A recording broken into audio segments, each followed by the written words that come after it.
Good evening and welcome to the Week in Review. I'm Paris Schutz. We'll be joined by our Week in Review guests in just a moment, but first, some of today's top stories. It's official, Chicago and Illinois are fully reopened without restrictions on crowds. And here's a sight that hasn't been seen in over a year and a half, a packed house at Wrigley Field. The Cubs celebrated the full reopening by having legendary Cubs fan Bill Murray sing the national anthem. I'm sorry, the seventh inning stretch, that is. And they went on to beat the arch-rival Cardinals 8-5. We'll have much more on today's reopening in just a minute. A Chicago police officer faces federal criminal charges in connection with the January 6th attempted Capitol insurrection. Carol Cheswick, who's been on the force since 2018, faces 5 misdemeanor charges, including disorderly conduct, disrupting government business, and entering a restricted building, according to a federal complaint filed Friday. Police Superintendent David Brown says Cheswick was stripped of his police duties on June 2nd when CPD learned of the federal investigation, and that Cheswick was off duty on medical leave at the time. Brown says that if the allegations are true, Cheswick dishonored the badge, and Brown had warnings for other sympathetic officers. We have a zero tolerance for hate and extremism of any kind within the Chicago Police Department. And if you harbor such ignorance in your heart, you should take off your star now and find another line of work, or I'll do it for you. And you can find much more on this story on our website. And now to our Week in Review panel. Joining us are Ray Long of the Chicago Tribune, Alex Nitkin of the Daily Line, Lourdes Duarte of WGN-TV News, and Laura Washington of the Chicago Sun-Times and ABC 7 News. So let's get right into the reopening. Chicago and Illinois fully reopened, no capacity restrictions. Yesterday we talked with Chicago Public Health Commissioner Dr. Allison Arwady about moving into Phase 5, and here's some of what she had to say. We're really feeling good, particularly in the short term here. The biggest piece of this has been due to vaccines, but we're at a point where we are at the lowest cases, the lowest hospitalizations, the lowest ICU, and everything is heading in the right direction. And it's been doing that while we've been turning that dial on reopening. So absolutely, we have no threat right now to our healthcare system. We have a widely available vaccine, and our numbers are heading the right way. So it is the time to reopen, even if COVID's not entirely over. So, Lourdes, Chicago becomes the biggest city in the country to fully reopen. Does this feel like the right time? You know, it really does. As you look at the numbers the last few weeks, you've seen those numbers trend down. I think today as a whole in Illinois, we had, 400 cases.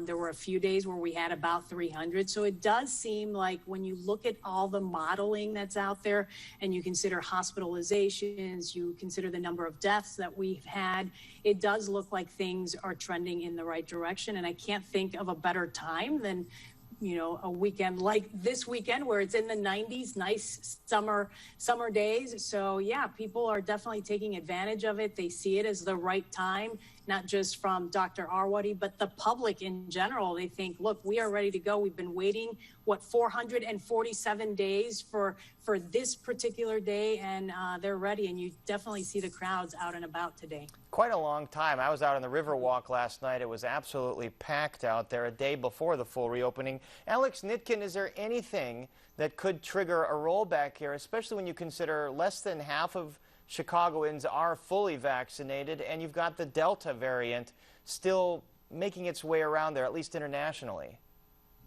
That's right. Dr. Arwady was asked that question today, and she said it really all depends on vaccinations, that right now the city is looking good. It's trending positively. We're getting into what she calls controlled spread situation. But what triggers, if you ask what would trigger us moving backwards, it would be case numbers going up again, hospitalizations going up again. There is some fear that could happen again in the fall, especially with some of these variants going around. And that's why this summer is really going to be crucial to get as many Chicagoans vaccinated as possible in neighborhoods and in areas that don't have them yet, where outbreaks could occur. And so that's really what the city's strategy is now, to make sure it doesn't happen. To get to that 70% rate, which the city still has a ways to go on that. Well, since the beginning of the pandemic, there have been more than 1.3 million cases of COVID-19. 23,035 Illinoisans have died of the virus. To date, more than 54% of adults have been fully vaccinated, and that's statewide. So, Laura Washington, have we properly mourned all the suffering that's happened over the last 15 months? I mean, you're talking about in the country 600,000 deaths, and that's millions of folks that are mourning their loved ones. Not only mourning their loved ones, but also the people who've been left behind, the long haulers, the folks who have continue to have symptoms, continue to have health struggles, and also we have to remember this: there may be more to come, as we've just been discussing. We're not out of the woods yet. One of the things I'm most concerned about is that because everything is opening wide up, and I think that's a great thing. There are going to be large gatherings. There were, tens of thousands of people at Wrigley Field today. And there are going to be people there who are going to be unvaccinated. And those are the people who are going to be even in more jeopardy because they're going to be going into large crowds, close to people. There's no more distancing. There's no more of the precautions. And they're going to be very vulnerable. And let's face it, there are going to be some people who are just not going to be vaccinated. Maybe they have legitimate health reasons, or maybe they're just too scared to go there. But we're not going to get to that threshold, that 70% threshold that I think that the president wants us to get to nationally. And so there's going to always be some jeopardy going through the summer. Ray Long, below that 70% threshold, do you think that there could be potential for, again, a rise in cases as you have places like Wrigley Field, 40,000 folks together, and as Laura said, by rule, some of them are just not going to be vaccinated. Right. Even Anthony Rizzo, we learned today, is not vaccinated. He's the Cubs' first baseman. We all love him, but it was a head scratcher and a moment to pause. But to get to your point, Paris, there are still a lot of people out there who have only had their first vaccination too, let alone the ones who haven't had any at all. I personally had a friend who had only one vaccination, and then he caught COVID and died. So it is still a concern. And as Laura said, we're not out of the woods yet. Well, Ray, our condolences to you and your friend. That's absolutely terrible. Also over the last 15 months, we've watched people suffer the loss of jobs, the loss of their businesses. The hotel industry has been hit hard by COVID. Yesterday, I talked with Michael Jacobson of the Illinois Hotel and Lodging Association. Here's some of what he had to say. It's going to continue to be tough. Again, you look at the fact that there was little to no revenue for over a year, but at the same time, these hotels were still on the hook for their mortgages, for their property tax. That could be as much as $11 million a year for just basic upkeep of these buildings. The expenses didn't stop, but the revenue dried up practically overnight. So these hotels are still hurting. There's still some facing foreclosure. Lourdes Duarte, one of the things we're hearing across all the sectors of the hospitality industry is they can't find the workers. People want to come back and stay in hotels. They're ramping up capacity in hotels. People want to go out to restaurants. They want to be in crowds. But there's a labor shortage here. Do you think this could be a long-term problem? It's funny that you say that because as we were getting ready for this interview, we were all talking, and I mentioned to the crew that just yesterday, me and my husband and my little one tried to go get dinner outside somewhere, and there were so many people that you couldn't even get inside of a restaurant. You couldn't get a reservation at like 5:30, 6 o'clock. And we hear this over and over again from restaurant owners who say, we're ready to reopen, we're ready to have people come back, but I just don't have the workers right now to accommodate all of the people, all the customers that may come in. So that's a really big battle for a lot of these restaurant owners. They want to bring in the revenue, they want to make the money, but they just don't have the workers for all of the customers that may come in. Will it last, through the summer? I kind of think it's going to. That they may not be able to fulfill all the open spots that they've got. Definitely for the summer, maybe into the holiday season, we'll see. I think it's anyone's guess at this point, but that is something that they're really concerned about at a time when they really need the economy to make that boost or see that jump. So it is a concern, not just for the restaurant owners, but of course, I think for many of the city and the government agencies as a whole. And I got to say, Paris, yeah, I go was ahead, going Laura. to say too that it's not, as Laura just says, it's not just restaurant owners, it's also businesses, it's retail businesses, it's particularly businesses that supply products, the housing industry, furniture businesses, because it's so difficult to get supplies now because of a number of reasons that relate to the pandemic. And that's why the cost of living numbers just went up this week, because it's getting much more expensive to operate because of all these shortages. And those are probably going to go on through the rest of the year. So even though people may have more income, those folks who got the stimulus money, those folks who've been able to hold on to their jobs, it's going to cost a lot more. Even things like renting a car. We tried to rent a car for next weekend, and that's gone up. What we would normally pay has gone up like maybe 20 or 30%.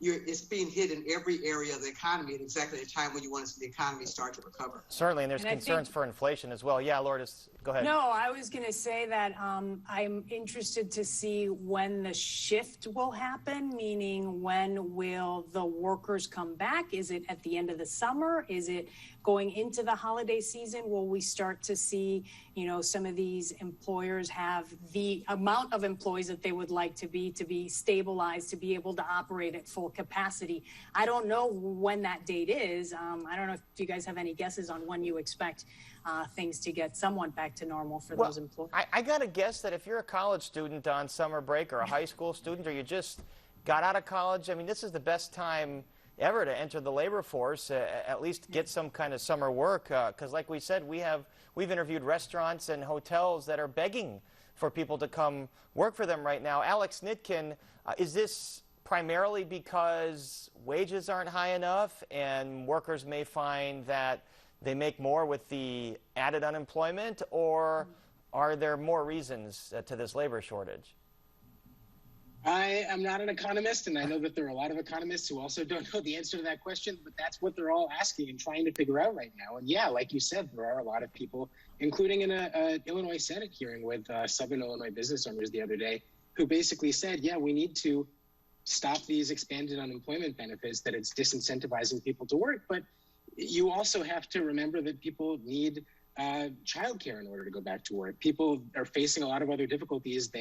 It's a hard transition. And I also think back to a city council hearing from a couple months ago talking about this, with Karen Norrington-Reeves from the Chicago Quick Workforce Partnership saying, I have never met a single person in my years doing this who said, I don't want to work because I'd rather just stay at home and collect a check. People want to work. They just need to be able to get the resources to do it. And we've certainly heard those very things from people in the restaurant industry and hospitality industry, that workers are struggling with childcare and those kinds of issues. All right, let's move on to some of the hot political stories this week. The Tribune reports a former alderperson secretly recorded then House Speaker Michael Madigan.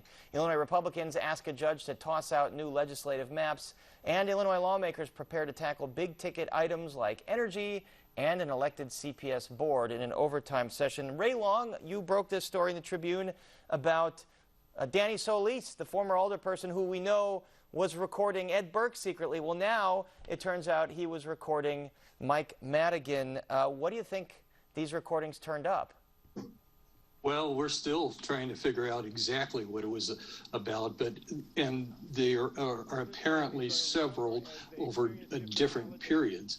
But what we're trying to determine is why there is a federal grand jury interest in some property in Chinatown. And one of those pieces of properties was one that Madigan was caught on tape, or was approached by Solis about during the time when there was some interest in this property, a parking lot near Cermak and Wentworth. And at this time, Solis is kind of already allegedly working as a mole for the feds, right? Right. And we all learned about him working as a mole because of the Burke story. But it turns out that the feds were actually first interested in Madigan. So Madigan, of course, has not been charged, as we all know, and he has denied any wrongdoing. And he has said that there are no reasons for him to believe that any of his discussions with Solis would have led to anything that was untoward. But what we're finding out here is that the federal grand jury is still interested in that property, and I talked to a couple of lawmakers who had been offered an amendment to have that property taken out of the state's hands. It was owned by the Illinois Department of Transportation and allowed to be sold to the city of Chicago.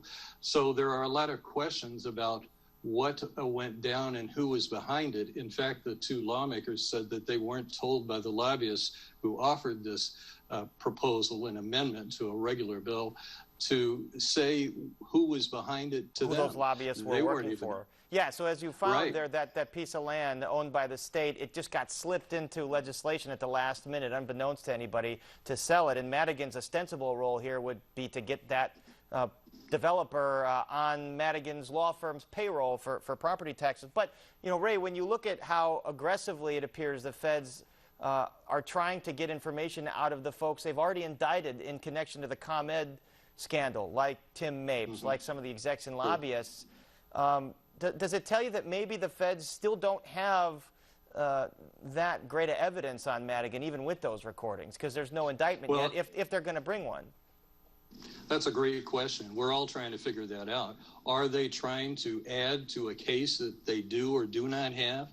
Or are they still trying to find something to put into a case against the speaker? Of course, they've said he was implicated in the ComEd deferred prosecution agreement that was cut last summer, where ComEd agreed to pay for $200 million and said that they had put some of Madigan's allies onto the payroll in hopes that they could be looked upon favorably when they went to him with their legislative agenda. But we just don't know the bottom line on that, and that really is the key question. Yeah, and it does. Yeah, go ahead, Laura. It does really make you wonder, though, that they were taping him for a long period of time, several years ago.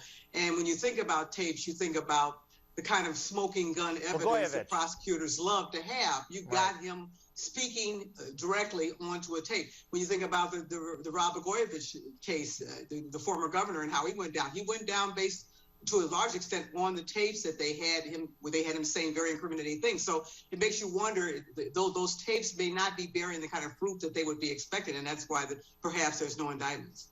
All right, let's talk some political turkey. Lawmakers are going to go back to Springfield in an overtime session next week. A couple big items on the agenda. The elected school board. Lourdes Duarte, do you think this is a fait accompli here? The Speaker of the House, Chris Welch, said he thinks the bill is going to pass. This is a bill that Lightfoot does not want, which would transition to a fully elected CPS board by 2027. Is this a done deal? Oh, gosh, there is so much to unpack there and so many moving parts that I don't know. I really wouldn't know what to tell you what's going to happen. It seems like they have a lot to do in Springfield as they go back next week. But it does look, I mean, if you read through what Chris Welch is saying, he's saying, look, this is a done deal. It's going to happen. Lightfoot obviously has been trying to delay it. What just today she came out, can you just delay that vote? Because there's still a lot that we need to think about that maybe we're not considering in this whole thing. So we'll see. And some of those things to think about, Alex Nitkin, I mean, will these races eventually be big money races like they are in other places like Los Angeles, where you have charter school operators spending millions of dollars to get these seats? Or will there be protections in the final bill that make this more of a grassroots thing where parents, you know, run for these seats? It's definitely something that we're watching, and it was a key part of the mayor's argument and opponents, the arguments of opponents to the elected school board, that we don't know how much money is going to go into these races. That is a reason why there are 20 districts under the plan, or eventually there will be 20 districts. Under the plan, it will start as 10 districts and then eventually get to 20.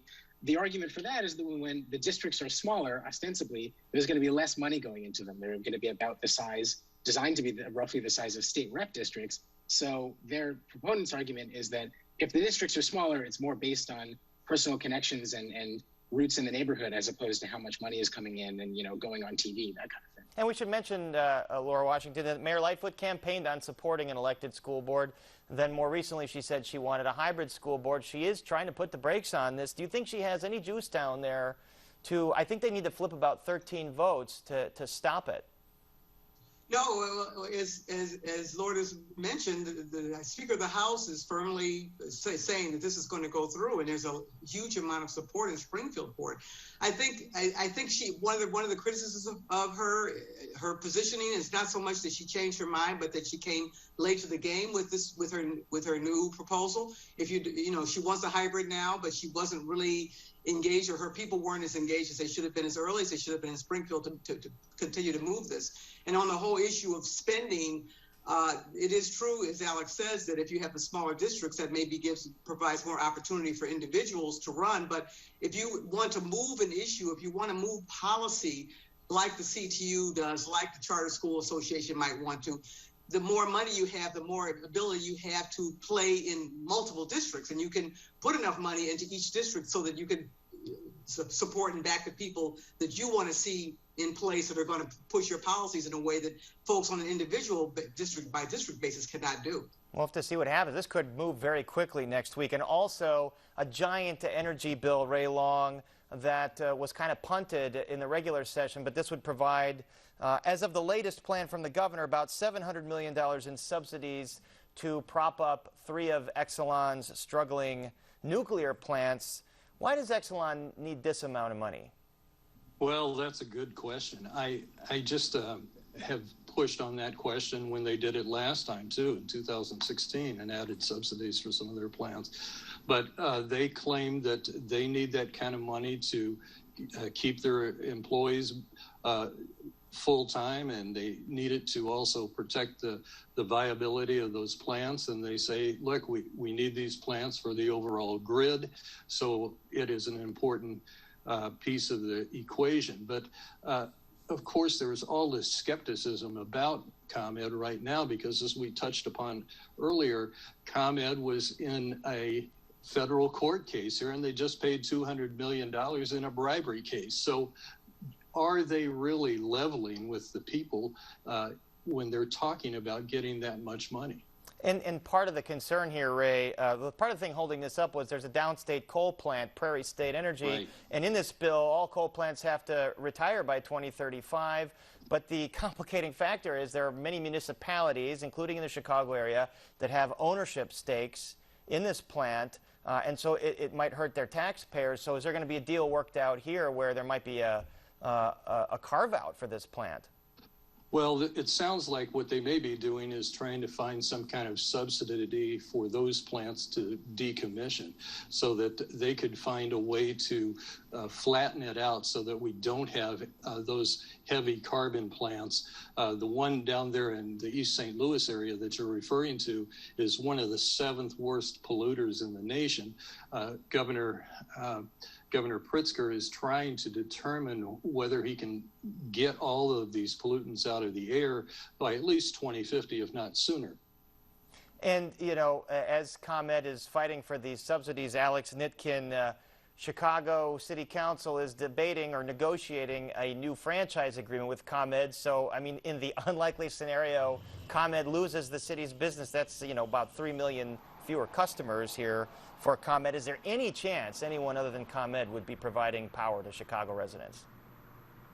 It's really hard to see how that could happen. There was this whole discussion last year of whether the city could municipalize, could essentially take it out of ComEd's hands and just take over control of power delivery itself. And a consultant hired by the city basically concluded, no, that would be infeasible. We'd have to cut around the entire boundaries of the city and change the service. It would just cost too much.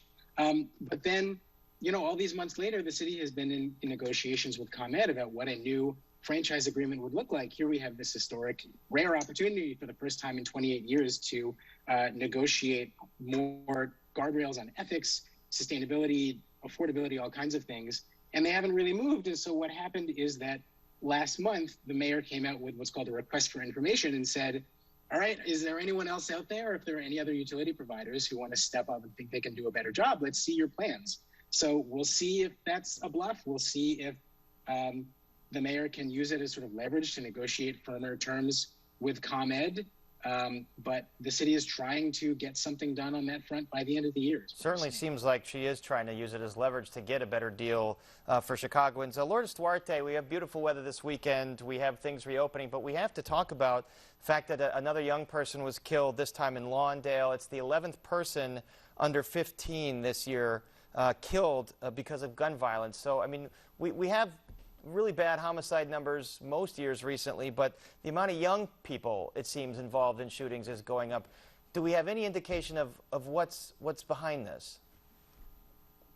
I mean, we're seeing it not just in Chicago, but in so many large cities throughout the country where young people either become the victims or, just recently we did a story here where they have also been charged at a higher rate for first-degree murder charges, people under 17 years old. That went up from 2019 to 2020, 35%. So kids under 17, some as young as 14 years old, with guns, committing murder, charged with first-degree murder. And so you see just what a complicated topic this is for so many people, and you see it every day. More and more kids become either the victims or they're involved in many of these carjackings or very serious crimes. And so I don't know what it will take to address that and to change those numbers. I know that obviously it's something that so many community groups and legislators continue to work on, but it is something that we deal with it every day. Yeah. It's just a stubborn problem, and it's tragic. But again, Illinois is reopened, Chicago is reopened, and we are out of time. So our thanks to Ray Long, Alex Nitkin, Lourdes Duarte, and Laura Washington. Thank you so much. And that is our show for this Friday night. Don't forget you can get Chicago Tonight and the Week in Review streamed on Facebook, YouTube, and our website, WTTW.com/news. And join us next week at 7. Now for all of us here at the Week in Review, I'm Paris Schutz. Thank you so much for watching. Stay healthy and safe, and good night.